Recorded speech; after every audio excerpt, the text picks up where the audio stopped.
la bataille judiciaire des joueurs de hockey qui disent avoir été victimes d'abus de toutes sortes là, quand ils étaient mineurs, bien, ça ne fait que commencer. La Ligue canadienne de hockey et la Ligue de hockey junior majeur du Québec demandent à la Cour supérieure de suspendre la demande d'action collective en attendant le dénouement du recours en Ontario.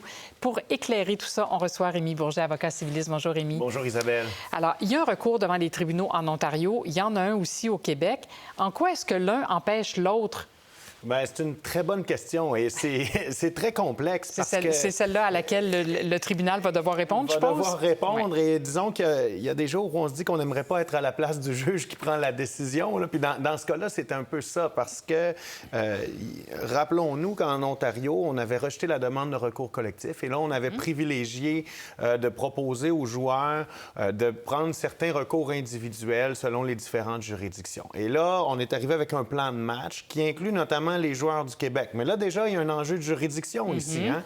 Un tribunal de common law en Ontario qui vient inclure des joueurs du Québec, une juridiction de droit civil. Oui, déjà, on n'est pas du tout en droit criminel, alors c'est pas uniforme à travers le pays. Là, on oui. parle de deux systèmes de droit différents, des règles de preuve parfois qui sont différentes. Alors, moi, déjà, je trouve qu'il y a des enjeux qui sont soulevés. Par contre, ce qu'on soulève du côté de la Ligue, puis qui est également valable, c'est de dire que là, jusqu'en juillet 2024, les joueurs concernés pourront décider si oui ou non ils embarquent dans ce processus-là en Ontario. Alors, ça va nécessairement affecter la composition des membres du recours. Donc, le tribunal québécois a un peu les mains liées avant de décider si oui ou non quelle composition du groupe est valide pour les fins du recours collectif.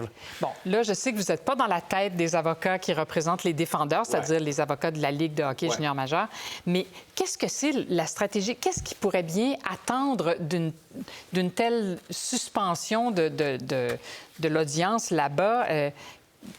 Bien, c'est certain que la chose qui est souvent la première chose qu'on recherche quand on représente quelqu'un qui est en défense, c'est des délais. Puis pourquoi les délais? Bien, parce qu'à l'intérieur de ces délais-là, toutes sortes de choses peuvent se passer. Les gens qui poursuivent, qui sont en demande, les victimes alléguées, des fois peuvent se décourager, des fois peuvent y repenser une deuxième fois, des fois peuvent manquer d'argent. Évidemment, en recours collectif, c'est un petit peu différent parce qu'il y a toutes sortes de règles distinctes qui s'appliquent, puis on a accès à différents programmes de subvention. Souvent, les cabinets sont à pourcentage, mais n'empêche que ce délai-là est toujours favorable à la défense, de façon générale. Bon, on sait que le recours, vous l'avez dit un peu, là, le recours qui a été entrepris en Ontario a changé un peu de forme là, parce que le juge a refusé la demande initiale. Ça regroupait 15 000 joueurs. Ouais. Là, qu'est-ce qu'il devient, ce recours-là? Il n'est pas complètement mort, mais il s'est comme un peu transformé, si je comprends bien? Exact. Il s'est un petit peu transformé. De ce que je comprends, encore là, je ne suis pas un spécialiste du droit ontarien, mais de ce que je comprends, le tribunal garde une certaine supervision. Et là, on a quand même, du côté du juge, été saisi par les atrocités qui ont été décrites. Hein? Et on ne voulait pas dire aux joueurs, aux anciens joueurs, vous n'avez pas de cause. Ce qu'on leur disait, c'est le véhicule du recours collectif est peut-être pas approprié. Et voici comment, à l'intérieur de quel canot vous pouvez maintenant vous diriger pour essayer de faire valoir vos droits. Alors, oui, c'est quand même assez complexe. En effet.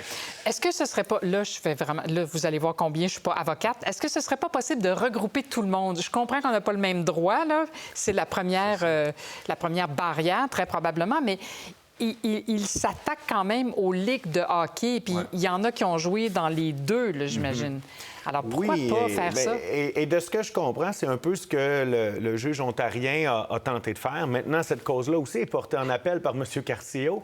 Alors, qu'est-ce qui va arriver avec l'appel? Est-ce que ça va interrompre les délais là, jusqu'en juillet 2024? Il y a des bonnes chances que oui.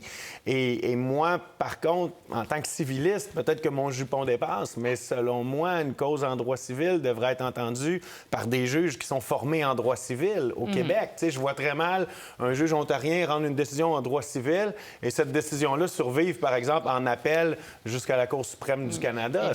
Pendant quelques centaines d'années, on a eu des juges de common law qui jugeaient les causes de droit civil. Ça a créé des erreurs historiques qui ont pris 150 ans parfois à se réparer. Bon. Alors, ça me semble un terrain miné. On va pas en partir une nouvelle. On ne partira pas un nouveau débat, mais quand même... Bon, et le demandeur ici au Québec, le demandeur principal qui s'appelle Carl Latulippe, lui, d'ailleurs, il dit qu'il n'est pas du tout intéressé à se joindre au recours ontarien.